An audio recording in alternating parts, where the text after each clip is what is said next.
Ayan, praise the Lord sa last Sunday of the month. Anyway, announcement again, additional lang. Additional announcement sa July, July 27, magkakaroon ng 18th year anniversary. Nabago yung venue, sa ano na, sa Pasita na, yung mismong complex doon. Yung mismong, di ba yung sports complex tayo? Yung sa kanila, yung sports complex din nila, na parang auditorium dating. So, doon nagaganapin sa Pasita. Maglalagay naman ng poster ang main church. So, ano yun? So, para meeting din ang halfway ng mga taga-Calabarzon na Send the Light, sa Pasisa tayo lahat magbi-meet. So, doon. So, medyo, siguro on na lang natin. Pag-usapan natin yung transportation. Anyway, sa last topic natin for this month, yung ating job description nating mga Kristiyano. As from first Sunday na His Witnesses, hanggang sa time natin today, ang pinaka-last topic natin is itong Your Light, His Glory. Pakisabi nga, Your Light, His Glory. Sabihin mo sa katabi mo, Your Light, His Glory. Okay? Yung light, no? Pero yung glory ni Lord. Okay?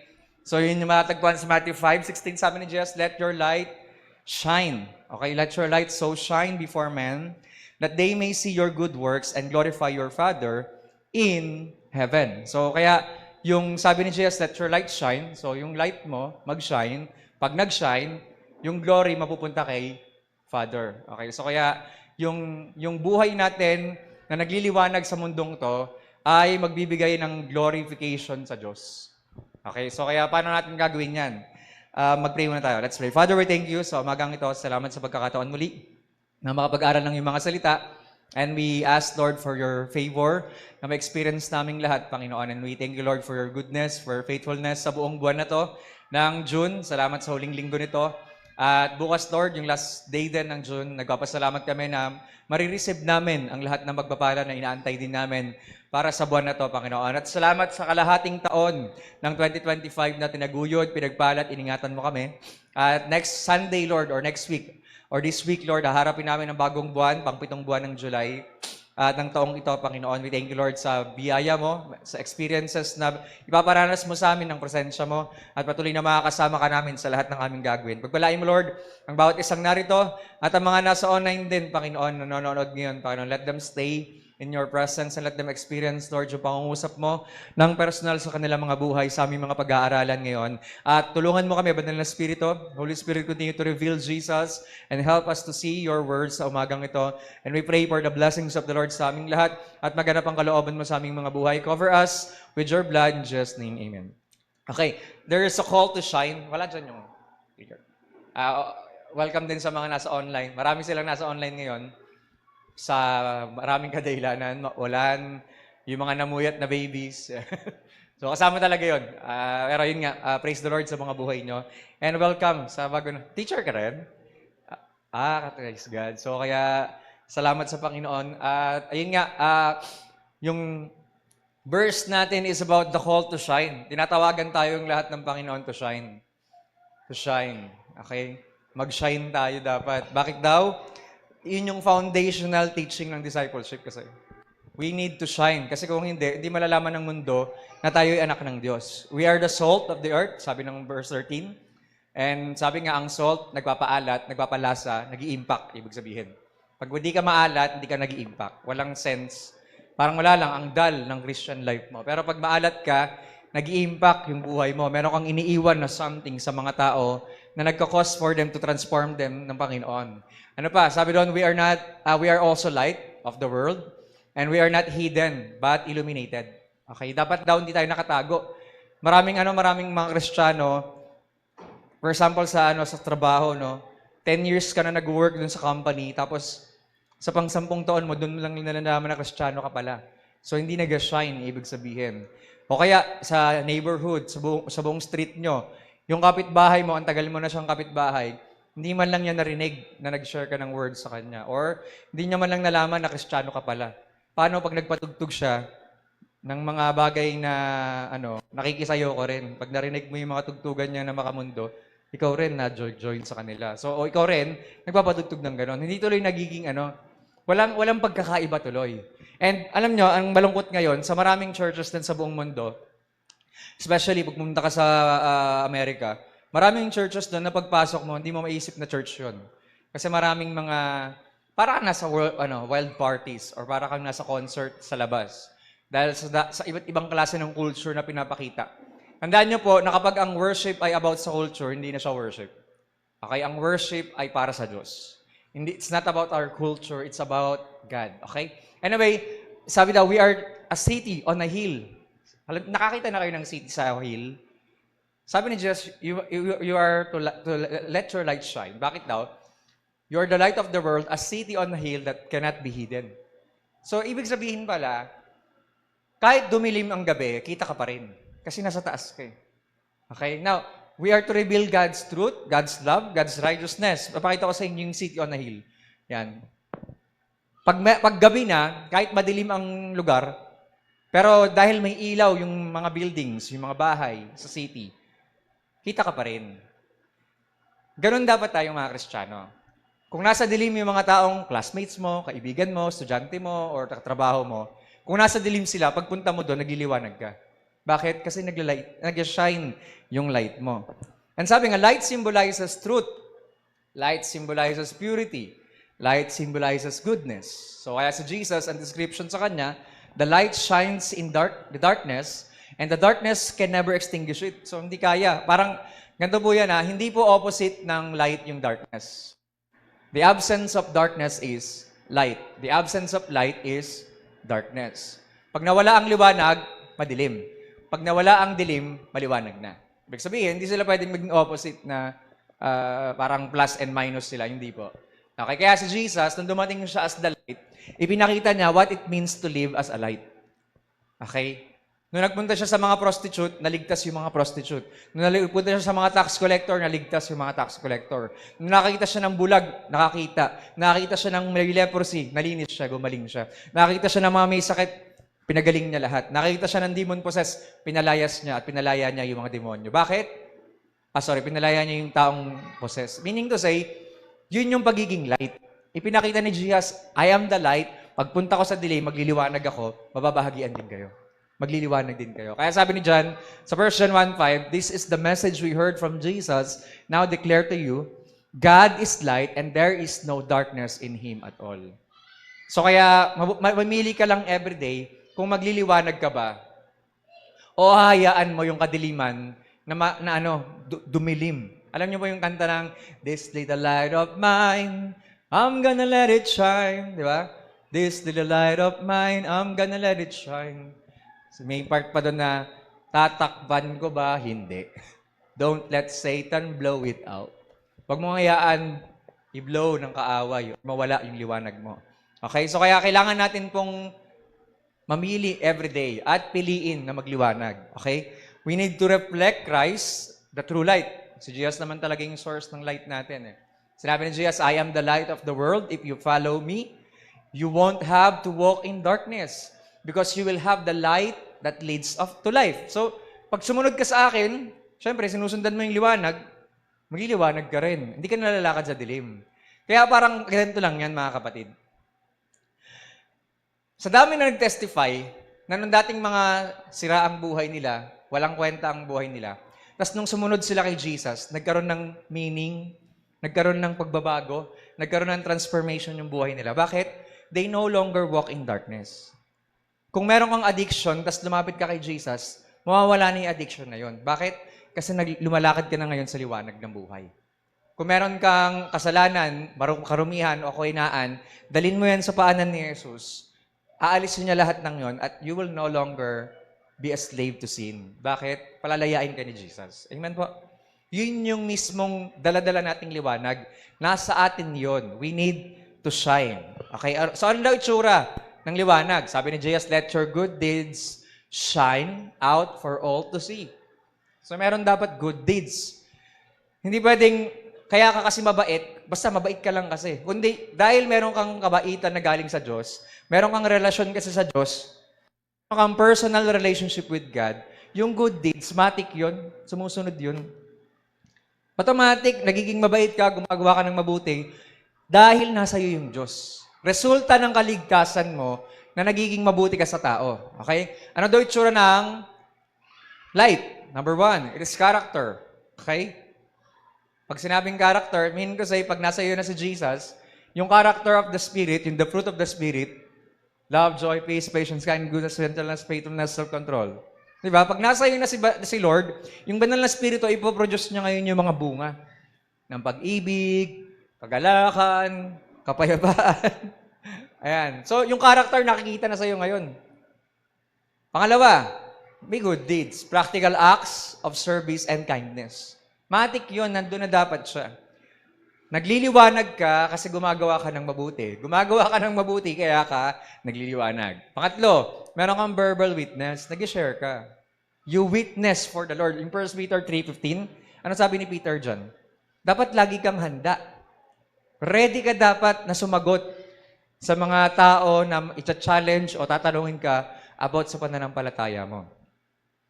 Diba? Hindi yung parang pag tinanong ka sa pananampalataya mo, oo nga, no? Parang di ako sure sa faith ko kay Jesus. Dapat sure ka doon. Pag tinanong ka, ligtas ka ba talaga? Dapat sure ka. Dapat sure ka sa relasyon mo sa Diyos. Nauso yung no? Nauso kasi yung AI ngayon. So, one time, sa GC kasi namin ng mga magkakapatid, may isa akong kapatid si Mary na naginip siya. Tapos, chinat GPT ni Tintin yung interpretation according kay Dr. Olocoya. Si Dr. Olocoya ay maraming books about interpretation ng dreams.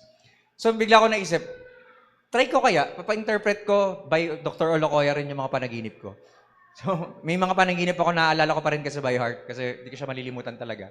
So, one time na naginip ako, na nakarating nga ako sa langit and so on. Alam ko na share ko yun sa inyo eh. Naalala nyo? Na naginip ako, nasa church ako, empty yung church. Tapos dalawa lang kami ni Pipilas. Yung Pipilas, yun yung anghel. Tapos tinanong ko siya, sabi ko pala, alam mo, gusto ko magpunta ng langit. Tapos sabi niya, sige, tara, punta tayo. Pagpunta namin sa langit, nakita ko si Jesus, sa right hand ni Father. Tinawag ko si Jesus, tapos lumapit si Jesus, niyakap niya ako. Tapos habang niyakap niya ako, tumatalsik yung mga black na arrows or black na basta parang usok or whatever na black sa likod ko habang niyakap niya akong 30 seconds. Pagbitaw niya sa akin, sabi niya, halika, bulin mo ako, laro tayo. Tapos takbuhan kami ni Jesus sa nagahabulan kami sa langit, dun sa throne room. Tapos pagtingin ko sa kamay ko, bata yung size, parang 5 years old. 5 years old na bata. 5 or 6 or 7 years old na bata. Ang late ng kamay ko. Tapos habang tontawa ako na nakikipaghabulan kay Jesus na parang bata nga, sabi ko kay Jesus, Lord, dito na lang ako. Dito na lang ako, ang saya dito. Sabi ni Jesus. Tapos nagising ako, napunta ako sa kwarto namin. Kala ko gising na ako, hindi pa pala. Parang ginip pa rin siya. Tapos nag-type ako sa laptop, naggawa ako ng sermon. Wala akong magawa. Nag-email si Jesus. Pag-click ko ng email tungkol sa love, joy, peace. Di pala. Faith, hope, and love. Yun pala. And the greatest of these is love. Sermon outline about sa faith, hope, and love. Tapos, after nun, another panaginip ulit, kasunod nun, nasa panaginip pa rin ako. Battlefield, war zone, mausok, disyerto, minsan nga pagsabog sa paligid, may 4 na araw na papunta sa akin, fiery arrows, nag-aapoy siya. Tapos biglang dumating si Pipilas, nilabas niya yung espada niya, winasiwas niyang gano'n, nawala yung mga fiery arrows. So sabi niya sa akin, minsan marami kami, pero ako yung madalas mong kasama. Tapos nagising na ako after nun. So, tinype ko ulit yung panaginip kong yon, sinend ko kay ChatGPT, the dream interpretation by Dr. Olocoya. Pag-enter kong gano'n, ang ganda ng meaning. Tapos biblical yung mga meanings, ang galing. Natouch ako sa part na, tagalangit ka na kasi. May portion doon kasi kaya ako dinala ni Lord sa langit. Kasi tagalangit ka na. Kaya lang, gusto mo na magstay, kaya lang bawal pa. May mission ka pa kasi sa lupa. Kaya parang, na-amaze ako sa part, okay nga, no? Nandun na ako. Nandun na yung pangalan ko. May bahay na ako dun. Sure na yun. Kaya dapat maging sure tayo sa pag-witness natin. Tapos yung meaning pala nung nagtatakbuhan, nag-aabulan kami ni Jesus, yung joyful intimacy. Na kaya sabi ni Jesus, kailangan maging bata ka para ma-enjoy mo yung Christian life mo. Otherwise, di mo maintindihan. Kaya ang bata, madaling magmahal. Ang bata, madaling magpatawad. Ang bata, madaling sumaya. Di ba? Kasi bata eh. Madali sila maniwala sa sinasabi ng magulang. Ang protection niya, nasa presence ng parents niya. Dapat ganun din tayo. Ang security natin nasa Diyos Ama natin. Ang joy natin nasa Kanya, nasa presence niya. Ang love natin galing sa Kanya, kaya kaya natin mag-forgive every day. Amen? Now, ano pa? Hindi lang verbal witness, kundi integrity, honesty, and excellence in daily life. Dapat meron tayo niyan lagi. Okay, so if you want to shine, dun sa integrity, napakahalaga nun. Sabi ni Paul, mag-work ka, hindi para sa tao, kundi para sa Panginoon. Yung Colossians 3:23 na yan, yung pusuan mo, sabi ni Paul. Di ba? Work heartily unto the Lord, not to men. Di ba? Tapos sabi niya, dapat daw maging excellent tayo. So, ina-expect ng lahat kapag Kristiyano ka, pag nagpakilala kang Kristiyano ka, ang taas na expectation nila sa'yo. Tama po ba? Di ba? Sa mga estudyante, alam niyo yan, di ba? First day of class, nagpakilala ka, sinabi mong Christian ka, ang laki kagad na expectation sa'yo. Si Johnny, tawag pa sa kanya, pastor. Kaka-pray. Siya kasi lagi taga-pray sa classroom. So, may something kasi na kapag nakita nila na Kristiyano ka, ang taas, kakaiba yung expectation nila. Napansin nyo? Pag nagpakilala na, ito, Christian to, grabe yung expectation. Pag narinig ka nilang napamura ka, bigla, grabe ka, di ba Christian ka? Pero bakit yung ibang religion okay lang, kahit anong gawin nila? Napansin nyo ba yun? Bakit yung ibang religion, kunyari, whether Iglesia, Mormons, o Katoliko, Muslim, pag sila nagkamali, okay lang. Pag tayong mga Kristiyano, kakaiba. Ang dami kagad ano. Di ba Christian ko? Dapat perfect ka. Sorry, hindi po tayo dapat maging perfect. Well, pina-perfect tayo ng Diyos, pero hindi pa tayo perfect ngayon. Doon tayo sa langit magiging perfect. Okay? So now, good deeds. Sabi sa Greek word yan, kalos erga. It means the visible expression of faith. Paano mo mapapakita yung faith mo? Ayan, gumawa ka ng kabutihan. Okay? So mag-shine ka kapag meron kang good deeds. So paano? How we shine? Spiritually, paano tayo mag-shine? Dapat meron kang love in action. Sabi mo sa kapatid mo, love in action. Dapat meron ka niyan. Okay? Sabi na Isaiah 58, verse 6 to 11, sabi ni Lord, no, this is the kind of fasting I want. Free those who are wrongly imprisoned. Lighten the burden of those who work for you. Let the oppressed go free. Remove the chains that bind people. Share your food with the hungry. Give shelters to the homeless. Give clothes to those who need them. And do not hide from relatives who need your help. Anong tawag dyan? Good deeds. Yan. Gawan mo ng kabutihan lahat ng mga tao sa pamamagitan ng mga to. That's what we call love in action. Second, ano pa? Paano tayo mag-shine? Unwavering integrity. Alam mo yung tama, gawin mo yung tama. Alam mo rin yung mali, iwasan mo. Amen? Sabi ng Proverbs, the integrity of the upright will guide them. Sa GNT translation, binago ko lang, if you are good, you are guided by honesty. So, hindi pa rin po expire or hindi pa rin po nalalaos ang mga honest na tao. Napakahalaga pa rin ng honesty. Okay? Have integrity. Number 3, gracious forgiveness. Kailangan meron po tayo niyan. Sabi ni Paul, make allowance for each other's faults and forgive anyone who offends you. Remember, the Lord forgave you, so you must forgive others. Sa message, the Message Bible, binigay ko lang kasi ang ganda na term eh. Be even-tempered, content with second place, quick to forgive an offense, forgive as quickly and completely as the Master forgave you. Ang ganda, no? Hindi ko nagbabasa ng the message talaga. Hindi ko siya trip. Ang babaw kasi masyado na. Pero somehow, may mga portion na pag kinompare mo sa ibang translation, may magandang magandang mga terminologies. Okay, be quick. Dapat daw maging mabilis ka, magpatawad. Huwag mo nang palubugin yung araw. Magpatawad ka na kagad. Pag naiinis ka, forgive agad. Choose to forgive agad. Kahit hindi mo pa sinasabi na, pinapatawad na kita, at least sa puso mo, nagpatawad ka na. Okay, forgive. Pag sumakit na naman, forgive ulit. Paulit-ulit. Forgive ng forgive. Be quick to forgive. Okay? Number 4, abiding joy and peace. Isa pa yan. Magliliwanag ka pag lagi kang meron yan. Okay? Kaka-pray mo, Philippians 4:6, pray ka ng pray. With thanksgiving, nagpe-pray ka, papasalamat ka sa verse 6. The peace of God will which surpasses all understanding, will guard your hearts and minds through Christ Jesus. So, may experience mo yung kapayapaan ng Diyos. Magkakaroon ka na ng kagalakan kapag binigay mo na sa Kanya yung burdens mo. Bago kasi yung verse 7, may verse 6. Sabi doon ni Paul, do not worry about anything, but in everything, pray. Ask God whatever you need, or with supplication, with thanksgiving, let your request be made known unto God. Ayan, and kasunod, and the peace of God. So, may kapayapaan, may kagalakan kapag yung burden wala na sa'yo. Amen? Kaya ka nalulungkot, kaya ka nahihirapan, kasi yung burden na nasa iyo. Pasa mo sa Diyos. Lay down mo sa Kanya. Kung kailangan mong trabaho, o kailangan mo ng pangailangan, or whatever needs na meron ka, hilingin mo sa Panginoon. Okay? And then, of course, meron din mga practical ways. Paano tayo mag-shine today, sa generation natin ngayon? Paano nga ba? Usaping tahanan, love, patience, forgiveness, selflessness, and Christ-like attitude. Kaya ba? Kaya ba natin ipakita yan sa bahay? Bahay pa lang.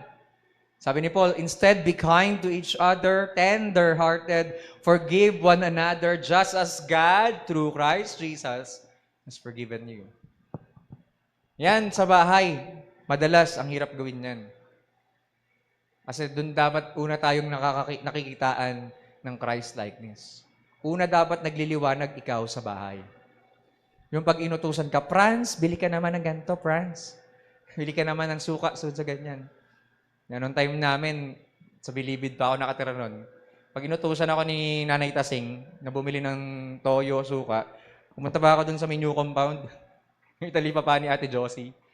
Tapos pagbili ko doon, minsan nagkakamali ako ng nabibili. Yan. Makukotongan ka pa. Pero ngayon, bawal na yun eh. pag di mo magulang, pagka mag-anak mo lang, medyo pwede mo rin ibarangay. Pero the point is, pag nasa tahanan ba, nakikita pa rin ba yung attitude ni Jesus sa atin? Ba dapat mo, number 1 sa bahay? Walang exemption dyan. Lahat tayo may bahay, tama? Lahat tayo may inuuwian. Pero the point is, nakikita ba yung liwanag ni Kristo sa mga bahay natin? O pangalawa, sa mga trabaho, sa workplace, o sa school. Okay, kung nag-estudyante ka pa. Yung integrity, yung mga estudyanteng hindi nangongopya at hindi nagpapakopya, wala nun dito. Wala nun dito, no? Ha ba? Wala nangongopya at nagpapakopya dito. May integrity lahat. Amen? Yeah? Walang copy-paste. Walang ano. Yeah? Kahit sa Sunday school, walang ganon-ganon dito. Perfect, gano'n.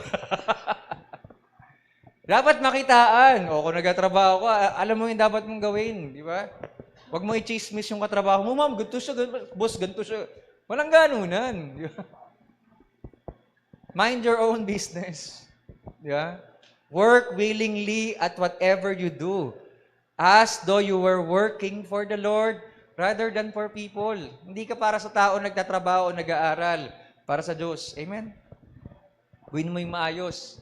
With excellence, with diligence, masipag, with a positive attitude. Dapat meron tayong ganyan every time na nasa trabaho tayo. Every time na nasa workplace tayo or nasa school tayo. Amen? O, number 3, sa community naman. Serving the needy, volunteering, compassion, being a good neighbor. Meron akong na-miss out nitong bakasyon eh. Yung brigada. Nawala na kasi sa sobrang busy natin sa anak. sa bahay. Sa baby. Anyway, siguro sooner or later, siguro next year, pag tapos ng bakasyon, since ang Sendalite kasi ay stakeholders ng mga schools. Siguro lapit tayo sa mga schools, tulong tayo sa brigada. By doing that, nakakapag-minister ka na sa mga schools, makakapag-share pa tayo sa mga tao nandun. Nai-gets nyo po? That's what the purpose of church in the community. We help them. Okay, for example, bago magpasukan ng mga colleges, kung kailangan magbrigada rin sa college, ganun din. We'll help them. Magbo-volunteer tayo, papasok tayo sa school, pagpe-pray natin sila, magmi-minister tayo sa kanila, pero tutulong din tayo sa ginagawa nila. In that way, we can connect to them. Kunyari ako, nakakonect ako sa barangay. Diba? Every Monday, may flag racing, nakakapag-share tayo doon. Diba? So, may connections tayo sa community. We must use it para makita nila na nagliliwanag ang mga Kristiyano. Sa barangay, ang connotation lagi, hindi man ako nakapagsimba ng linggo, may simba naman kami sa palagising. Kasi nag-share muna ng Word of God eh. Kakanta kami ng worship song. Mag-share ng 10 to 15 minutes na word, tapos magpe-pray kami. O di para sila nagsimba. Magpe-pray kami ng lahat. Lalo pag ako yung nag-lead ng prayer, yan ang hahabaan ko. Pagpe-pray ko yung barangay, pagpe-pray ang city, ang national level, mula presidente, yung buong Pilipinas. So pinagpe-pray natin. Sila tuloy, nakikipag-pray na rin. Nag-i-intercede na rin sila. So mas marami nagpe-pray, mas pinagpapala ng Diyos. Okay? So kaya sabi ni Lord, anong requirement niya? To do justice, to love kindness, and to walk humbly with your God. Magaganap lang yan, makikita ng mga tao sa paligid natin na talagang totoo tayo kung nag-shine tayo sa kanila. And of course, pwede rin to, online. Online presence. Dahil may Facebook, iba't ibang social media platforms, we can promote truth, we can promote grace and hope. Sana po wag na tayo makitaan na tayo pa yung nagko-comment sa mga comment sections na kung ano-ano. Binalita ng government na ganito, number 1 pa si John doon, grabe kasing corrupt ng mga yan. Dato lang ganun. Hindi dapat tayo makitaan ng ganun na kumo-comment pa tayo ng kung ano-ano sa kanila. Huwag na nating patuhan o gatungan yung mga comments ng mga tao na hindi naman nakakatulong. Sabi ni Paul, don't use foul or abusive language. Let everything you say be good and helpful so that your words will be an encouragement to those who hear them. Nakakatuwa yung Facebook Messenger ngayon, di ba? Yung highlight. Yung pag sa icon mo may naka-highlight. Kasi ngayon may pati GIF, pwede na rin no? Nagpa-pop up na rin doon One time, and most of the time naman, na siguro once a month, ginagawa ko talaga yun. What can I pray for you? Nagaganon ako lagi. Alam niyo ba may mga nagre-reply doon? May mga nagme-message sa akin, Pastor, pa-pray po ng ganito. Pastor, pa-pray po ng ganito. Ito po kasi nangyari. Pastor, baka pwede po isama sa prayer show to.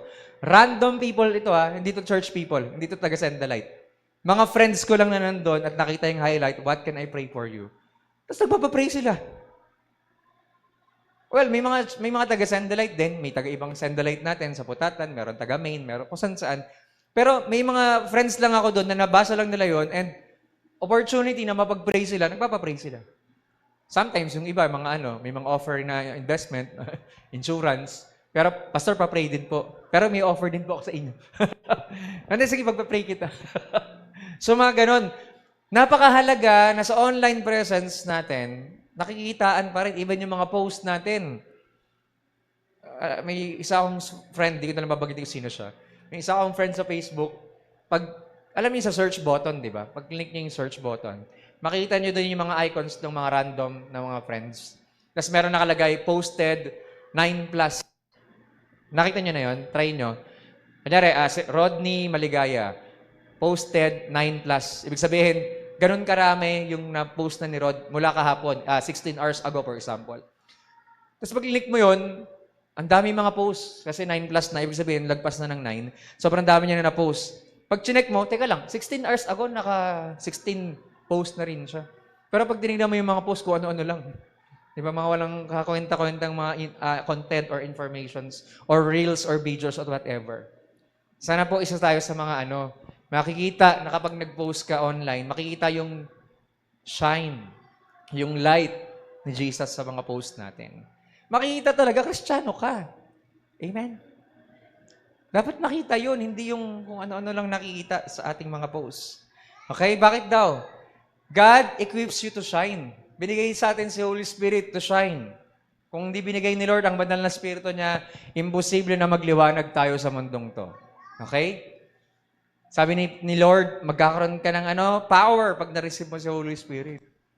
And having the presence of God sa buhay natin, we can express si Lord sa buhay ng mga tao. Sa pamamagitan ng mga actions and words natin. In-equip din tayo ni Lord with spiritual gifts.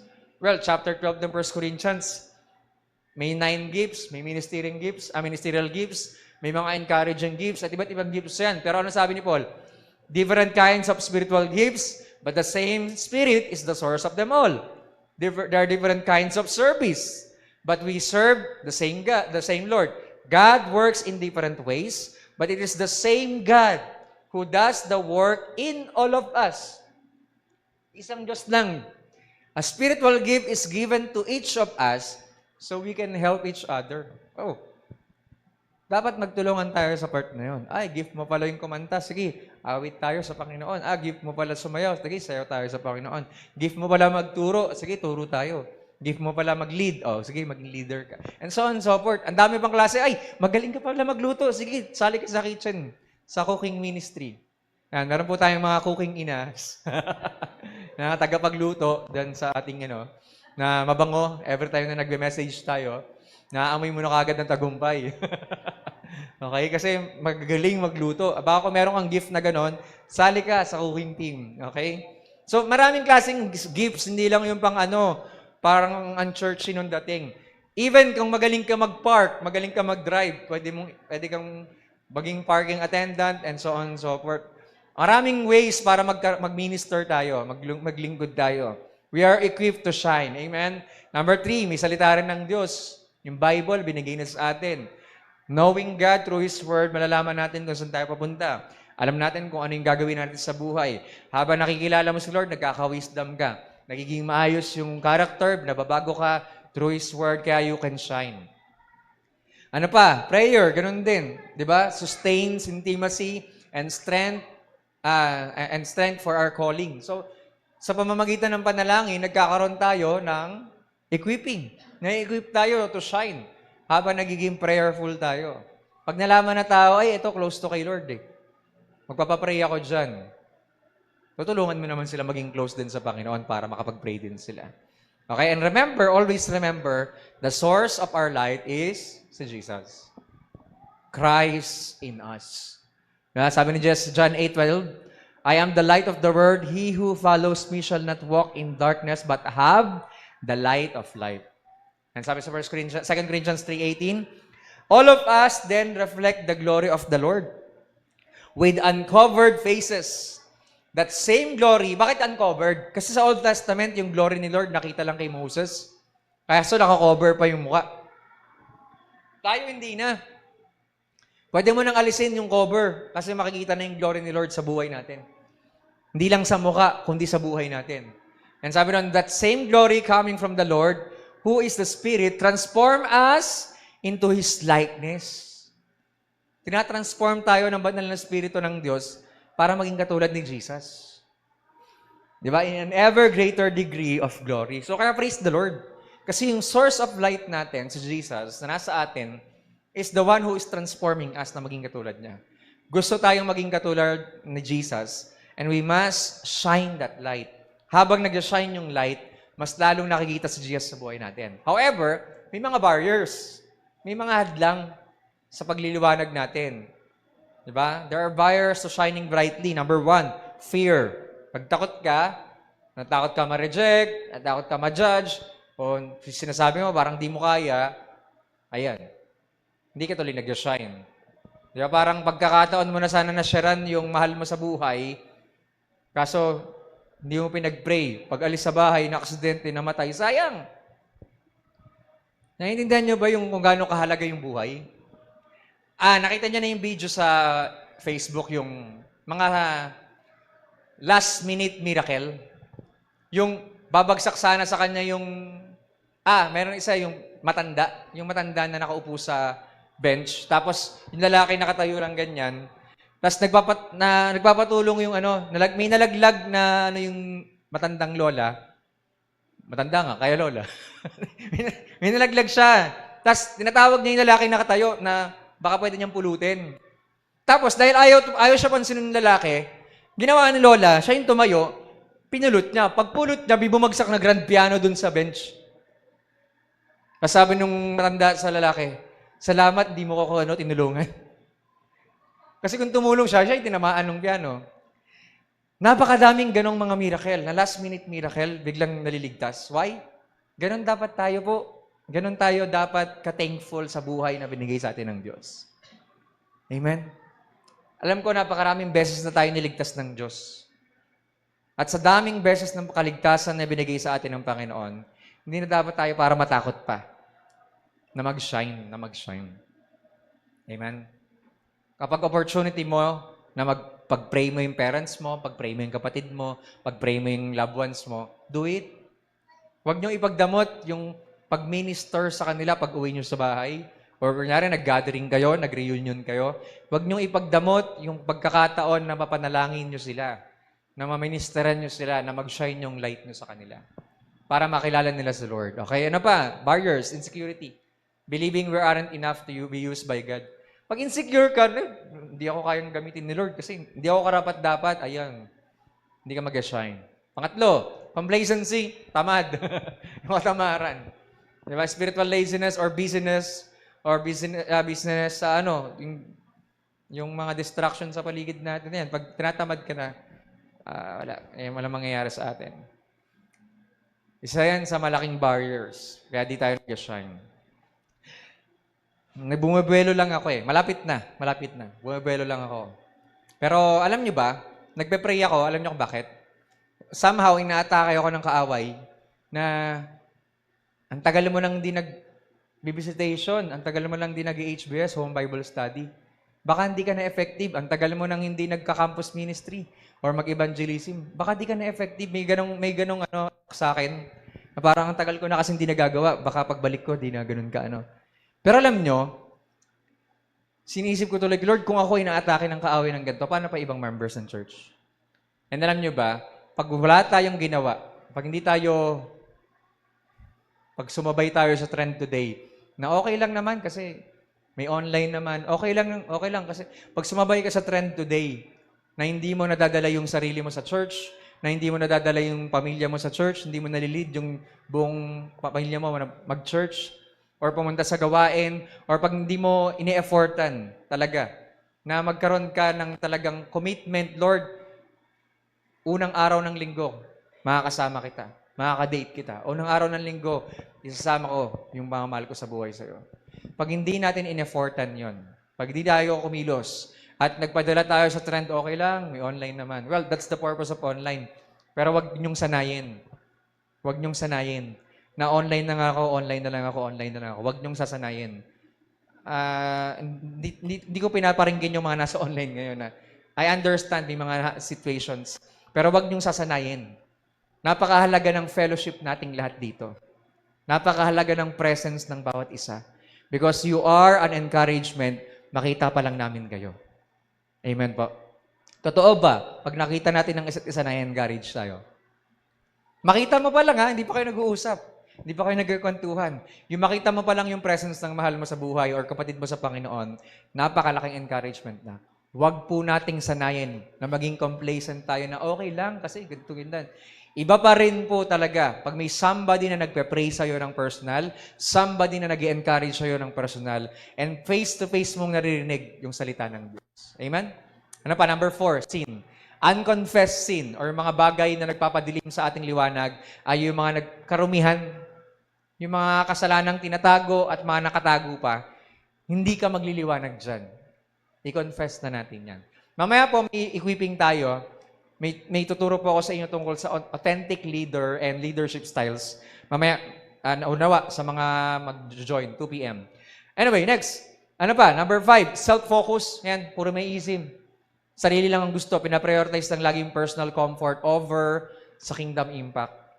Hindi ka nilagay ng Diyos sa trabaho mo, sa company na yan, sa school na yan, nang walang purpose. Hindi ka nilagay ni Lord sa course na yan nang wala lang. Hindi ka nilagay sa pamilya mong yan nang wala lang purpose ni Lord. Laging ang purpose ni Lord ay mag-impact ka sa kaharian niya dyan, sa position na meron ka ngayon. Okay? Ano pa? Busyness and distraction. Ayan, so pa, neglecting opportunities for service. Busy ako wala akong time, pasensya na. Diba? So, nadidistract tayo sa mga bagay-bagay, ayun. Alam nyo ba, yung Hagay, pag binasa nyo yung Book of Hagay, kaya nagalit ang Diyos. Kasi sabi niya, yung templo ko, tenga. Tapos kayo, ginagawa nyo lang yung mga sarili nyong magagandang bahay, paano naman yung templo ko, sabi ni Lord. Literal yun literal, nagagalit si Lord. Kasi yung templo nakatambak lang. Hindi pa tapos. Tapos yung mga bahay nila, ang gaganda na. Pag nalagay mo siya sa time natin today, maraming Kristiyano today, mas priority na ang sariling buhay kaysa ang kaharian ng Diyos. Ayun. Huwag tayo magpa-distract. Ano pa? Inconsistent living. Hypocrisy or compromise, tarnishing our witness. Isa pa yan. Kapag merong inconsistency sa ating pamumuhay, maraming maraming bagay sa buhay natin na nagkakos para dumilim ang ating liwanag sa Panginoon. So para mawala lahat ng yan, kailangan natin ito. Okay? Igniting our light to shine. Paano nga ba? Pag sinabing ignite, parang bato na pinagtatama, pinag-iskis para mag-spark at makapagbigay ng apoy. Okay, number 1, connect to the source. Intimacy. Yan yung pinakamahalaga. Intimacy with God, consistent prayer, study ng Word. Kailangan po natin lagi yan. Abiding or remaining in Christ. Okay, by the way, anniversary na po. 3rd year anniversary ng ating daughter church dun sa Send the Light Tunasan sa Sunday. Kaya wala ako next Sunday. Ang magsaserve na communion sa atin ay si Pastora Sara. So, yun. Kasi wala ako next Sunday. First time yun, na wala ako ng first Sunday. Anniversary kasi doon. So, doon ako tsaka sige, kasi mamaya na pag-usapan. Next, number 2, confession and repentance. Para mag-ignite ulit yung fire, tanggalin ang mga spiritual debris. Ano yung mga debris, yung mga nalalaglag-laglag? Tanggalin natin yung mga bagay na hindi kalooban ng Diyos sa buhay natin. I-confess, talikuran, i-repent yung mga kasalanan na naglalayo sa atin sa Diyos. Mga bagay na nagpapabagal, nagpapahinto, at nagpapalayo sa iyo sa Diyos. Tanggalin mo na lahat ng yan. Confess it, repent from that. And then church, of course, draw strength and encouragement and accountability from believers. Kailangan natin ng isa't isa. Sino pa bang magtutulungan kundi tayo-tayo rin? Kailangan po natin ng isa't isa. Fellowship. We must have an accountable accountability partner, na pwede mong sabihin, pag-pray mo ako, ito yung nangyari sa akin ngayon. Pwede ba ako pag-pray, encourage mo ako, and so on and so forth. Okay? Ano pa? Lastly, commitment. Anong klaseng commitment? Actively seeking and seizing opportunities to serve. Hanap tayo ng pagkakataon, open doors na makapaglingkod. Maging committed tayo na ito yung paglilingkod na gagawin natin para sa Panginoon. Kung commitment mo, kung nag-commit ka sa music ministry, sa multimedia team, outreach ministries, or other ministries, be committed, stay there, be there. Okay? Show up. And ano nangyayari kapag tayo ay nag-shine? May impact yun. Okay? The transformative impact of shining. Number 1, syempre, may growth. Lumalago tayo. Amen? Nag-grow tayo, syempre, kasama yun eh. Nagkakaroon ng spiritual maturity, mas lumalalim yung kagalakan mo. May sense of purpose ka na, may direction ka na. Kapag nag-shine ka, nag-i-impact kasi yung buhay mo sa mga tao. Ano pa? Nagbabago rin ang community. Bakit? May positive influence ka. Increase hope, nagbibigay ka ng pag-asa sa mga tao eh. That there's hope sa Panginoon, ini-encourage mo sila. Okay? Of course, kasama rin ang evangelism. Open doors for sharing the gospel message. Kaya nga, praise God, alam nyo ba? Wala pong sayang sa mga pinagpe-pray natin. Tandaan nyo po ito walang sayang sa mga pinagpe-pray natin. Whether 10 years ago, 20 years ago, kahit ilang years ago pa yan, basta sinulat mo yan sa prayer list mo, sasagutin ng Panginoon yan. Way back 2013, nagpe-pray lang ako, Lord, nawa makapag-minister ako sa mga government offices. 2017, dinala ako ni Lord sa barangay. Ilang years lang after. Diba? Hanggang ngayon, nasa barangay pa rin tayo. Praise God, nakakapag-minister tayo week by week. Tapos, Lord, nawa, ma-open po yung ibang schools para mapasok natin for campus ministries. And to think na sa mga nakalipas na mga taon, ilang schools na napasok natin para sa campus ministry. Hindi man sila nadadala lahat sa church. Imposible kasi. Imposibleng madala sa church lahat ng mga estudyante or mga teachers. Imposible. Pero, kaya may body of Christ. So, kukonect tayo sa body of Christ na once may harvest, i-distribute natin lahat. Kung saan kayo malapit, doon po kayo umaten and so on. Pero yun ang point nito, kapag nag-shine ka, nag-open si Lord ng doors para makapag-evangelize ka. Amen?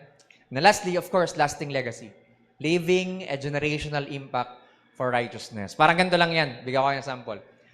Pag sinabing NBA, National Basketball Association, sino una nyo naisip? LeBron James, ano ba? Kobe Bryant, Michael Jordan. Sa bawat eras, may kanya-kanyang ano yan. Bakit kaya? Because meron silang generational impact na iniwan. Lalo si Kobe, nung 2020, pandemic, no? Namatay. Yung last game niya, 40 years old na siya. Diba? Tapos, umiscore pa ng 60 plus. Diba? So, nag-impact yun. Generational impact yun na sa lahat. For 20 years, naglalaro siya sa Laker. Tapos, 5 championship. So, malaking ano yun. Malaking impact yun sa mga players ngayon. At hindi lang sa buong players ngayon, sa buong mundo, pag sinabi mong NBA, kasama si Kobe sa top 10. Bakit? Generational impact. Yun po ang dapat iniiwan ng mga Kristiyano kung nasa naman tayo nagpupunta. An impact na legacy, lasting legacy, na iiwan mo na kapag kunin ka man na ni Lord, meron kang iiwanan sa mga tao.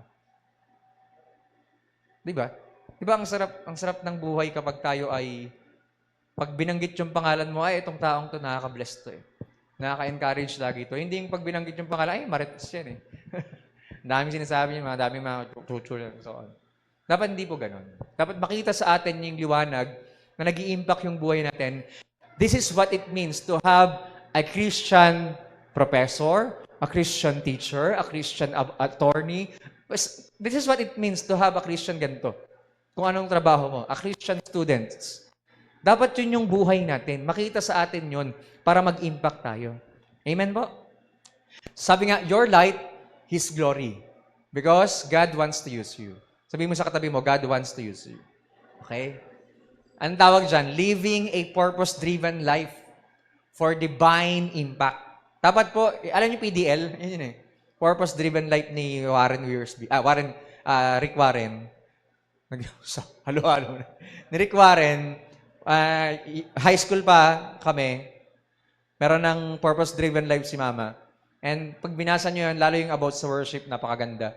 Na dapat ang purpose mo ay i-worship si Lord, i-glorify siya, and so on. And yun dapat yung buhay natin, purpose-driven life. Di ba? Living a purpose-driven life for divine impact. Mag-impact yung buhay natin. Sabi nga, sa Sendalite may buruan kami. Malalaman mong nag-impact na yung buhay mo sa generation ngayon. Kapag nag-post ng poster mo at birthday mo, ang daming bumati. Di ba? Kasi nag-impact yung buhay mo sa kanila. Ang dami mong bati sa'yo, happy birthday. Even from other churches ng Sendalite, binabati ka kasi kilala ka nila and so on.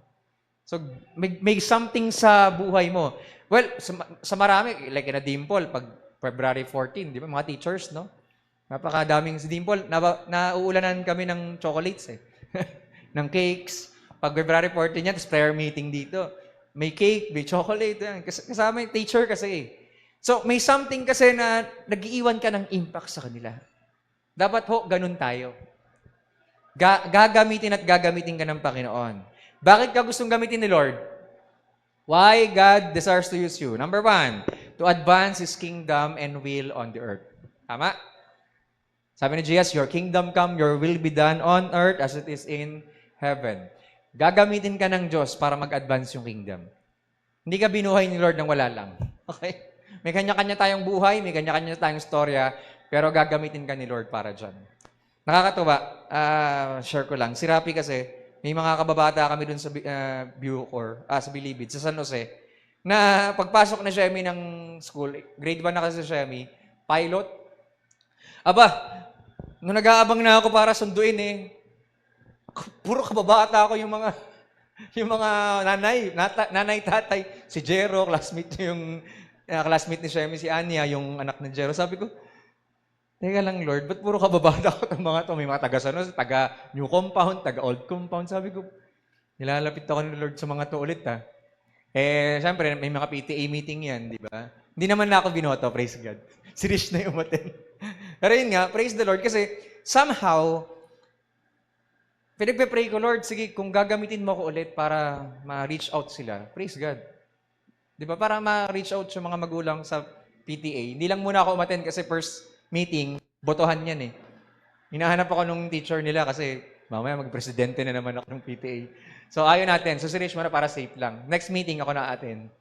Anyway, the point is, ilalagay ka ng Panginoon dito sa buhay, sa mundong to, para mag-expand, dumami. Like for example, nung Friday, praise God no? Nagkaroon ulit ng care group. Kahit gabi na yon, nanonood ako sa CCTV, sabi ko, Praise God, ang dami nila. Nakakatuwa. Dadami pa yan this Friday, kaya maganda tayo. Anyway, advance. Ano pa? Second reason, bakit ka gusto gamitin ni Lord? To display His character. Makita ng tao sino si Lord sa buhay mo. Yung love niya, and even yung power niya. Okay? Everyone who is called by my name, whom I have created for my glory. I have formed him, yes, I have made him. Okay? Lagay mo yan sa puso mo by heart. You are created for His glory. Amen po? Ginawa ka ni Lord para sa glory niya, para sa kaluwalhatian niya. Number 3, to reach the unreached with the message of His love. Sabi ni Paul, how can they call on Him to save them unless they believe in Him? Tama? Maliligtas sila kung maniniwala sila. Pero paano? And how can they believe in Him if they never heard about Him? Alam niyo ba, may tribo pa pala ngayon, ang tawag sa kanila, Sea Tribe. Sila yung nabubuhay sa ilalim ng dagat. Mga tao to ha. Ayaw nilang maglakad sa lupa. Nabubuhay sila sa gitna ng dagat. Sa ibabaw ng dagat, may bahay lang sila doon na lumulutang, floating home, floating house. Tapos, mas nakakahinga sila ng maayos sa ilalim ng dagat. May ganun pa palang tribo ngayon. At hindi pa nila naririnig yung gospel. Sino ang lalangoy papunta doon? Para mag-share ng gospel sa kanila. Di ba? Sabi ni Paul, how can they believe in Him if they never heard about Him? And how can they hear about Him unless someone tells them? Yun yung purpose natin dito. Bakit ka gusto gamitin ni Lord? Para ma-reach yung mga unreached people. Kaya nga tayo may outreach kasi nire-reach natin yung mga bata, yung mga nasa slum areas at kung saan maman. Bakit? We want them to know God sa early age pa lang nila. O kung saan man kayo nilagay ng Panginoon, marami pa rin dyan unreached na mga tao. Gusto ko lang gamitin ni Lord para dyan. Ano pa? Number 4, fulfillment of His redemptive plan for us. Tingnan niyo to, sabi ni Paul, Ephesians 2:10, we are God's masterpiece. Wow! Masterpiece ka pala. Sipin mo yun, Alfie, di kayo magkamukha ni Ed. Sipin nyo na lang kung iisa lang mukha nyo, sino kaya masterpiece? Di ba? Kahit pakambal, identical twins yan, meron pa rin pagkakaiba yan. Sa personality, sa character, and so on. Why? Kasi masterpiece tayo lahat ng Diyos. We are God's workmanship created in Christ Jesus. Created anew, bago in Christ. So we can do the good things He planned for us long ago. Gagamitin ka ni Lord para gumawa ng mabuti. Amen? So God, nakakatawa to. God used them. Sino yung them? If God used them, He can use you. Sino si them? 1 Corinthians 1:10-7, sabi ni Lord, but God has chosen the foolish things of this world to put to shame the wise. And God has chosen the weak things of the world to put to shame the things which are mighty. Naintindihan niyo yung verse na yan? Gagamitin ni Lord yung mga ordinary people sa mundong to para pahiyain yung mga matataas, nagmamalaki na mga tao sa mundong to. The foolish things of this world to confound the wise. Yun sa King James. Ipahiya yung mga nagmamagaling, nagmamarunong. Even the weak things of this world. Napakadami nila na ginamit ni Lord. Tandaan niyo po huwag niyo sasabihin na, Lord, hindi ako qualified para gamitin mo. Marumi ako, makasalanan ako, hindi ako karapat-dapat. Huwag po. Okay? Bakit daw? Because God doesn't call the qualified. He qualifies the called. Kung tinawag ka ni Lord, ika-qualify ka niya. Amen? Ang qualifying exam mo, may exam din, syempre. Yung sanctification natin, aayusan ka ni Lord through discipleship, lilinisin ka ni Lord, tuturuan ka niya, magbabago ka sa Kanya, and so on. Hanggang sa gamitin ka na niya. Hindi yan, pagkatapos ng salvation, save ka na, serve na, hindi. God will save you, and He will sanctify you to serve Him. Okay? So, isa-isay natin. God uses, insecure ka ba? The insecure o excuse maker ka ba? Like Moses. Ang daming excuse ni Moses. Di ako malinaw yung magsalita, utal-utal ako, hindi maayos yung pagkasalita ko, di dire-diretso. Ang sabi ni Lord, sinong gumawa ng mga bunganga? Diba? Even with the insecurities and fear, God used Moses as a leader. Diba? No excuse is too big for God. Ano man dami na insecurity mo, hindi, parang di ako karapat-dapat. So, God used Moses, an insecure and excuse maker, ginamit pa rin ni Lord para maging leader.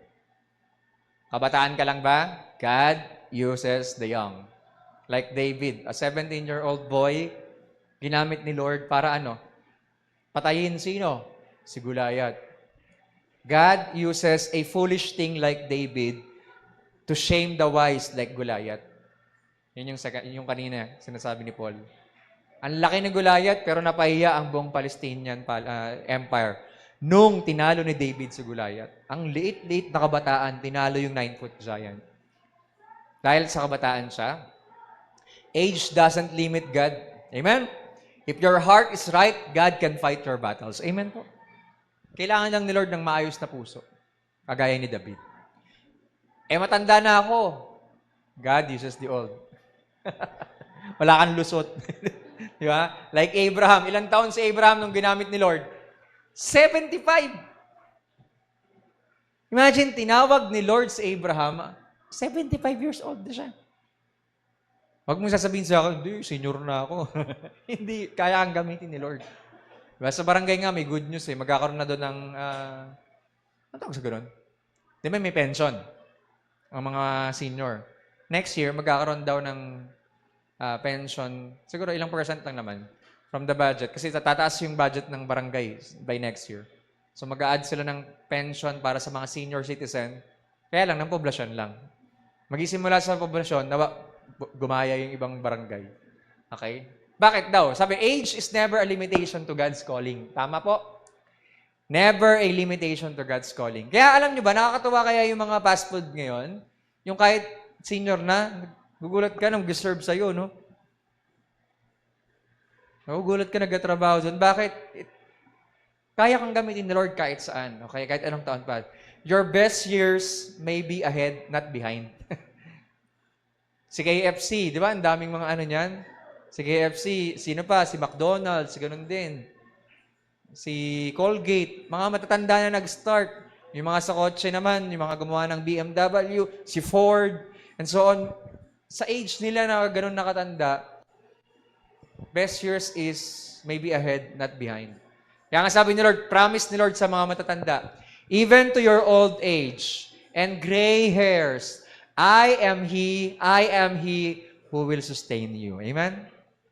So, hindi po usapan kung matanda ka na, kaya ka pa rin gamitin ni Lord. Feeling mo ba outcast ka? Rejected ka? Si Mary Magdalene, ginamit pa rin siya ni Lord. Being a woman na possessed ng demons, but become a faithful follower and the first to witness the resurrection. Hindi si Peter ang una nakakita ng pagkabuhay. Si Mary Magdalene. Diba? Anong storya kasi ni Mary Magdalene, na-rape yan as prostitute nga. Ang daming spirito, demonyo. Kasi pinalaya siya ni Jesus. Kaya sabi Lord, your past does not define your future. Amen? God sees who you can become. Laging pag tinignan tayo ng Diyos, ang tingin niya sa atin yung potential. Okay po? Para hindi ka rin mag-give up sa mga tao, lagi mo titignan yung potential. Maasim man yung ugali niyan ngayon. Pero babaguhin niya ni Lord. Amen? Lagi kang magiging patient sa mga tao pag lagi mo silang titignan na sa mata ng Diyos, patient nga si Lord sa akin eh. Magiging mapagpasensya rin ako dito. Babaguhin din ng Diyos yan. Okay? Mamimit din yan ni Lord. So wag pong sukuan. Kung ginamit ni Lord ang outcast na kagaya ni Mary Magdalene, gagamitin din sila ni Lord. Ano pa? God uses the deceiver, manloloko, sinungaling. Sino? Si Jacob. Di ba? Ang daming na-manipulate na ni Jacob eh. Mula sa inheritance niya hanggang doon kay Laban, di ba? Dami niyang dinayang mga tupa, tsaka kambing. Pero sa kabila ng lahat ng yon, ginamit siya ni Lord. Your past doesn't cancel your purpose. Tandaan niyo po yan. Yung past mo, hindi makakancel yung purpose ni Lord para sa'yo. Magaganap at magaganap pa rin yung kalooban ng Diyos. God can turn a deceiver into a destiny carrier. Imagine kung di nagpatuloy si Jacob, walang Israel ngayon. Di ba? So, napakalaki ng kayang gawin ni Lord pag ginamit ka niya. Sa mga rebelde, God uses the rebel and disobedient. Like Jonah. Jonah, punta kang Ninive. Ayoko, Lord. Yeah. Ayoko, Lord, dyan. Makasalanan yung mga yan. Grabe yung mga yan. Hindi na nga sumunod, nag-judge pa ng mga taga-Ninive. Yeah. Yeah, opposite direction, tumakbo siya. But even when you've run from God, kahit pa ilang taon ka nang nagpatakbo-takbo, ilang taon ka nang nagwala at nagwala, babalik at babalik ka pa rin sa Diyos. At kaya ka pa rin gamitin ng Panginoon. Amen? Ilang taon ka man nawala sa pagsunod mo sa Panginoon, ibabalik at ibabalik ka pa rin niya at gagamitin ka pa rin niya. Amen? His call is greater than your detour. Okay? Dami mo man pinuntahang daan, babalik ka pa rin sa Panginoon. Okay? Ano pa? God uses the prostitute.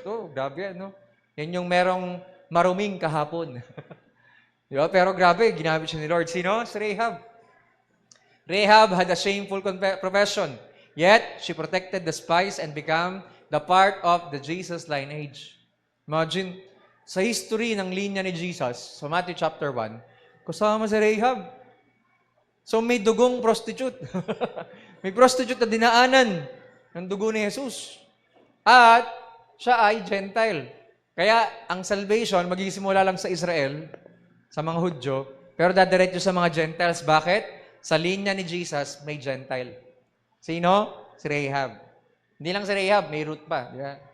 So, your label doesn't limit God. Amen? He sees your faith, not your failures. Titignan ka ni Lord hindi sa mga failures mo sa buhay. Tinitignan ka ni Lord, ano ba yung faith mo? Doon siya mag-a-act sa faith na meron ka. God uses the immoral and rejected like this Samaritan woman. Di ba? Si Samaritan woman, nakalimang lalaki yan. Yung kinakasama niya, hindi niya pa rin asawa. Di ba? Pero grabe. Rejected na siya ng buong community ng Samaria. Bakit? Grabe, daming lalaki. And imagine, kung sa dami na naging lalaki niya, tapos dun sa Samaria, talk of the town siya. Tapos nung nakilala niya sa Jesus, na-meet niya sa Jesus, yung babaeng to na talk of the town, dinala si Jesus dun sa Samaria. Yung babaeng kilala ng lahat, ipinakilala sa Jesus sa lahat. Di ba? Kilala siya ng buong Samaria dahil sa background niya. Pero grabe, God uses the broken to reach the broken. Amen? Na-broken ka ba? Dami mo naging broken na sa buhay? Lagi kong advice yan, kahit pa once or twice or kahit ilang beses kang nadumihan sa buhay na to, meron pa ring power yung blood ni Jesus para linisin ka. May power pa rin yung blood ni Jesus para linisin ka. Amen? That's the power and the purpose of the redemptive plan of God na i-redeem yung buhay mo na naging marumi man ng sobra. Kaya niyang linisin pa rin at linisin pa rin ng malinis na walang bahid ng karumihan. Amen? Jesus meet you in your brokenness and can use you to bring revival. Naligtas ang Samaria dahil sa babae na yan. Kasi sumunod siya sa Panginoon. Ano pa? Failure ka ba? Kagaya ni Peter? God can use you. Nagkamali ka? Si Peter, 3 times siyang dinenay si Lord. Yet, sa Book of Acts, siya yung first bold evangelist na preacher. Diba? Your failure isn't final. Lagi niyong tandaan yon. Failure is not final. Amen? God can turn your shame into a testimony. Dumadaan tayo sa mga situation sa buhay natin para maging testimony natin yan soon. Okay? Gaya rin ni Joseph, ganun din, di ba? Yung testimony niya, grabe. Daming ginawa ng kakapatid niya sa kanya, nabenta pa siya sa marketplace ng Egypt, nakulong pa siya. Pero sa lahat ng yon, naging testimony yon nung ginawa siyang governor ng Egypt. Okay? And lastly, si Paul. Ito, matindi to. The worst sinner siya. The murderer. Christian killer yan eh. Ano yung tawag sa kanya. Pumupunta sa iba't ibang lugar yan para patayin at hulihin yung mga Kristiyano. Diba? Saul pa lang pangalan niya doon. Pero na-meet na si Lord. Ayun, nabulag siya. God blinded him with truth. Yung truth ni Jesus na nagbibigay o nagbubukas ng mga mata ng bulag, yun yung bumulag kay Paul. Para to become one of the greatest preachers and writers of the New Testament. Romans to Philemon, sinulat ni Apostle Paul sa New Testament. Imagine, 80% ng New Testament si Paul ang sumulat. Ang tindi, grabe. Your worst mistake don't qualify you. Don't disqualify you. Amen? Hindi kayo di-disqualify ng mga mistakes mo sa buhay. Kahit gaano pa kalaki yan, gaano katindi, hindi kayo di-disqualify niyan. When God use you, God can use your testimony to transform lives. Napakadaming nabago ang buhay dahil sa pagsunod ni Apostle Paul. Kaya ka rin gamitin ni Lord. Don't make excuses na hindi ka gagamitin ng Diyos. Gagamitin ka at gagamitin ni Lord kung magiging willing ka lang. God can use you for His glory. Bakit? No sin is too great that God cannot forgive. Amen? Wala pong malaking kasalanan hindi kayang patawarin ng Diyos. Ano pa? No background is too messy that God cannot transform. Parang discipleship lang, no? Parang evangelism lang. Diba? Walang background, kahit gano'n pa yung kadumi, kayang baguhin ni Lord. Ano ba? God doesn't use perfect people. He perfects the people He uses. Amen? Hindi ka man perfect ngayon, ipa-perfect ka ni Lord habang ginagamit ka niya. If God used liars, murderers, prostitutes, cowards, and rebels, then you have no excuse. Amen? His power is made perfect in weakness. Amen po? Yun yung grace ni Lord na sufficient sa ating lahat. At para mangyari ang lahat ng yan, ito yung best example natin. Si Isaiah. God uses the available. Like Isaiah. Available ka ba? Ano sabi niya? Lord, here I am. Send me. Hindi niya sinabi, Lord, I'm perfect eh. Perfect ako. Ispadala mo ako. Ano sabi niya? Lord, I am willing. Here I am. Send me. God is not looking for perfection, just a willing heart. Gagamitin ka ni Lord. Amen po? Kaya kang gamitin ng Diyos kung magiging willing ka lang. Kung available ka talaga. And ang ultimate purpose nito, paki-next nga. Nawala. Paki-next. Ang ultimate purpose po nating lahat is to glorify God. Amen? Glorifying our God. When people witness our light, pag nakita nila yung liwanag, they are meant to see Jesus. The ultimate goal is His glorification, not our recognition. Hindi dahil nasa spotlight ka, ikaw yung makikilala. Laging si Jesus ang nakikita nilang lahat. Amen? Kaya sabi ni Paul, 1 Corinthians 10:31, so whether you eat or drink, or whatever you do it all for the glory of God. Amen? So magisimula po ang lahat ng yan sa puso natin na willing talagang maglingkod sa Diyos. Amen? Kaya check ni Lord lahat yung puso natin. Kung talagang willing ka ba na magpagamit or talagang gamitin ka ni Lord sa purpose niya. Puso mo lang ang maging willing, susunod yung lahat sa'yo. Amen? Amen po? Kaya, can God use me? Can God use you? Yes. If God used them, God can use us. Amen? Nalagi niyo bang tandaan, sa buong universe, well, nabanggit ko sa ChatGPT. Alam niyo ba, nakita niyo yung viral na nung prayer dun sa, naka-ChatGPT siya. Si ma'am, nag-opening prayer, binabasa niya yung prayer niya, pati yung, kung gusto mong i-edit ko to, nabasa niya. Try nyo. ChatGPT, make me a 30 to 60 seconds prayer. Pag tinype niyo yun, alam niyo ba kung gaano kagaling gumawa ng prayer si ChatGPT? O sovereign and awesome and glorious God, we come before your presence in the name of your Son, Jesus. Ganon kalinis ang paggawa niya ng prayer. And by the power of your Holy Spirit, we invite your presence in this place. Ganon ka concise and precise, ganon kalinis yung paggawa niya ng, alam niyo kulang? Alam niyo kung ano kulang? Yon, machine yon. Emotions, wala. Kayang mag-pray ng magagandang prayers ang mga machines kung tatanungin mo sila. But they cannot have an emotions kagaya natin. That is why God needs a willing heart na kagaya nating mga tao na may emotions. Na magiging willing, Lord, kagaya na Isaiah, Lord, here I am, send me. Use me. If you can use anything, Lord, you can use me. I am willing. Gamitin mo ko.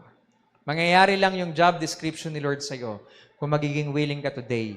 At sa bawat araw na gamitin ka ni Lord, magiging willing ka na, Lord, Gamitin mo ako sa mga estudyante ko, gamitin mo ako sa mga kaklase ko, gamitin mo ako sa pamilya ko, gamitin mo ako sa trabaho ko, gamitin mo ako para maipakita ko yung liwanag mo sa kanila. So that your light will be His glory. Amen?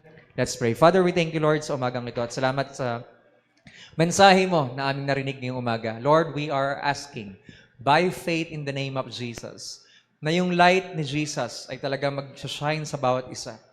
Lord, I pray na piliin namin na magpagamit sa iyo. You can use everything, Lord, but Lord, use us. Use your people today. Use your children for your glory and for your name's sake, Lord.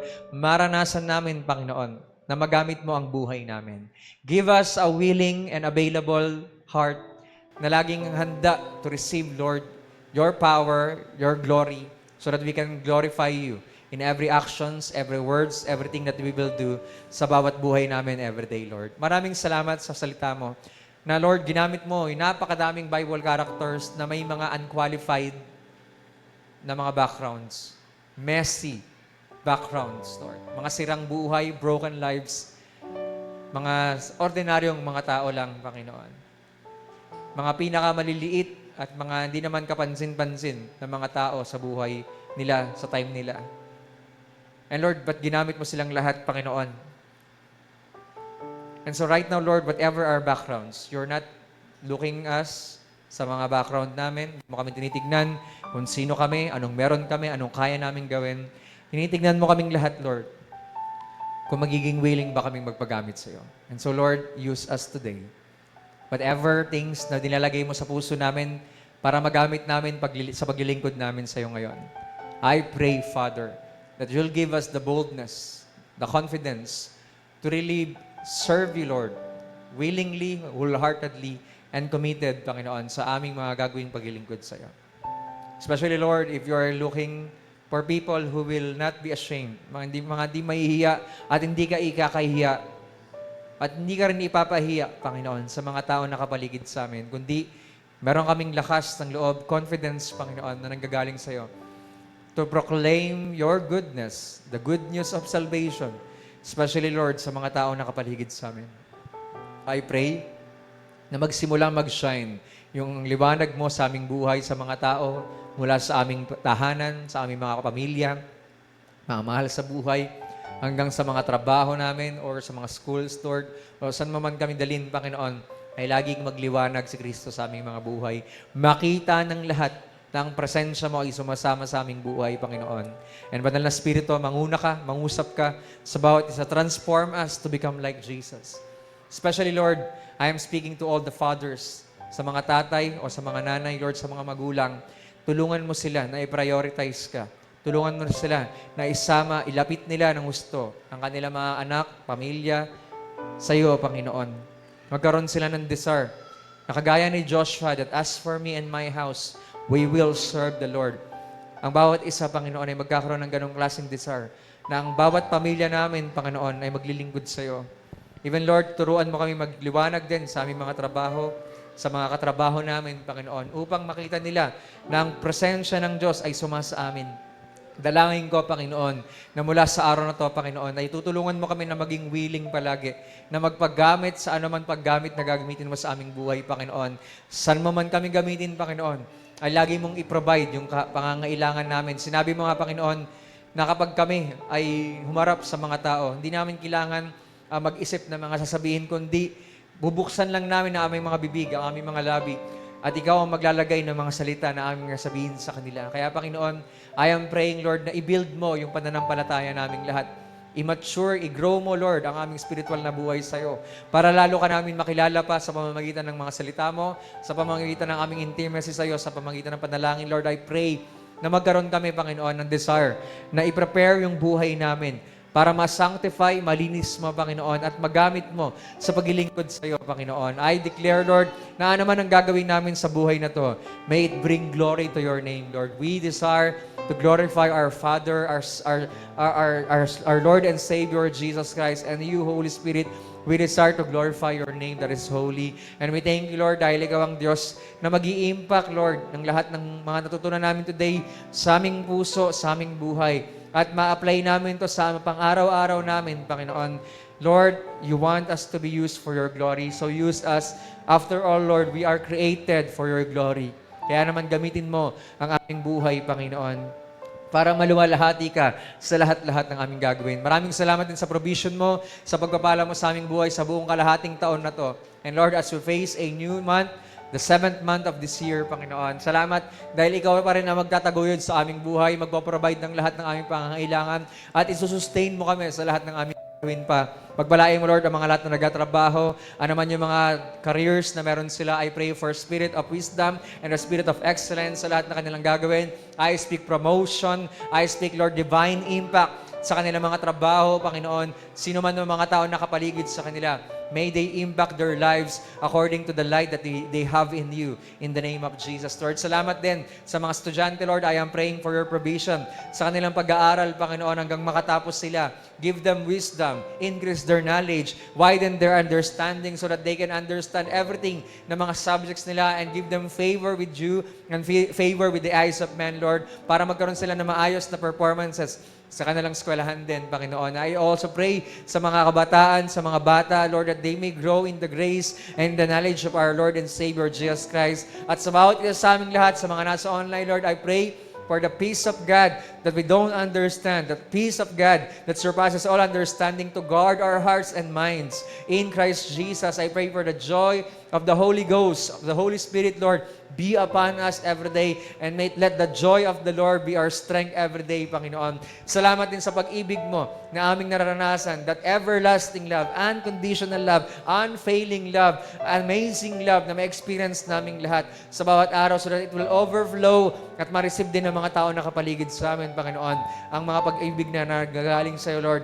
Let the overflow of our love and your love for us, Panginoon, ay mag-overflow through our service sa mga tao, Panginoon. At maraming salamat sa biyaya at pagpapala mo rin sa araw na to, Panginoon. We declare that this is the day that the Lord has made, and we will rejoice and be glad in it, Lord. Maraming salamat, Lord, dahil laging magaganap ang iyong mabuti, gaya at lubos mong kalooban sa aming lahat. Dagpalain mo ang buong Sandalite Ministries, Lord, sa kabuuan nito, Panginoon. Even, Lord, sa lahat ng mga kapastoran, sa mga miyembro at mga manggagawa, Panginoon. Even sa buong body of Christ, mula sa Muntinlupa, sa buong Pilipinas. Lord, I pray also in government namin na ayusin mo po sa pangalan ni Jesus, Lord, lahat ng leaders ng aming bansa mula Luzon, Visayas at Mindanao, sa lahat ng aming sa aming presidente, vice president, sa mga senador, Lord, even sa mga congressmen, Lord. Pagpalain mo ang bawat leaders at ayusin mo po ang mga batas na pinapangunukhala nila, Panginoon, at magkaroon ng righteousness ang government namin sa pangalan ni Jesus, Lord. Pagpalain mo lahat ng mga mayors, governors, mga vice mayors, Lord, vice governors, mga mga konsehal, Lord, mga councilors sa iba't ibang city at lugar, provinces ng buong Pilipinas, Panginoon. Pagpalain mo ng mga barangay captains, Lord, ang mga kagawad, at lahat-lahat na bumubuo ng leaders ng government ng buong Pilipinas, Panginoon. We also pray for the peace of Israel, Panginoon. Panghawakan mo po ang iyong bansa, Panginoon, at ingatan na sila, Panginoon, sa mga wars na nagaganap din, Panginoon. At patuloy bang ayusin mo po, Panginoon, ang puso rin namin, ang buong church, Panginoon, na laging ipag-pray, laging mag-intercede para sa mga nagaganap, Panginoon. Especially mga Bible prophecies na napupulfill, Lord, we pray na hindi kayo matakot dito, kundi magkaroon ito ng readiness sa aming buhay, na laging maging handa sa pagbabalik mo muli, Panginoon Jesus, Lord. At para sa pagbalik mo, ay lagi kaming prepared na i-meet ka face to face, Panginoon. And Lord, I pray na tulungan mo kami maging banal sa aming mga pamumuhay, saan man kami magpunta, ano man ang aming ginagawa, Lord. Let there be unwavered integrity sa bawat isa, Panginoon. Tulungan mo kami na magkaroon ng honesty, maging maayos palagi ang aming pamumuhay. Let there be righteousness, godliness, and holiness in our actions, in our words, mula sa aming mga ginagawa at sa aming mga naiisip at sa aming puso, Panginoon. Ang mga nararamdaman namin, Panginoon, ay laging maging maayos sa harapan mo. At pagpalain mo ang araw na to at ingatan mo ang lahat ng aming gagawin sa buong magabong ito. At patuloy na, Lord, pagpalain mo ang lahat ng mga pamilya rin namin na nare-represent. Nasaan man sila, Panginoon, ay ingatan mo sila. Even, Lord, lahat ng mga miyembro ng aming pamilya ay makasama namin sila soon sa paglilingkod sa iyo. Sa pangalan ni Jesus, Lord, maraming salamat sa pag-iingat mo rin dito sa street ng Prinsa, Panginoon, dito rin sa aming lugar. Ay patuloy mong i-bless lahat ng aming gagawin, Panginoon. And we bless your name, Lord, sa lahat-lahat ng mga kamanghamangang ginawa mo para sa buong half ng taong ito, Panginoon. And we thank you, Lord, for the next half we are claiming by faith na ang lahat ng blessings na para sa aming buhay ay matatanggap namin sa mga susunod na araw, susunod na linggo, at susunod na mga buwan sa pangalan ni Jesus. And thank you, Lord. Thank you, Jesus. Thank you, Father, for all the things that you have done in our lives. And Holy Spirit, continue to abide in us, continue to remain in us as we abide in you also, Lord. Maraming salamat po sa araw na to. And let your will be done in our lives. Sa pangalan ni Jesus, amen and amen. Shalom.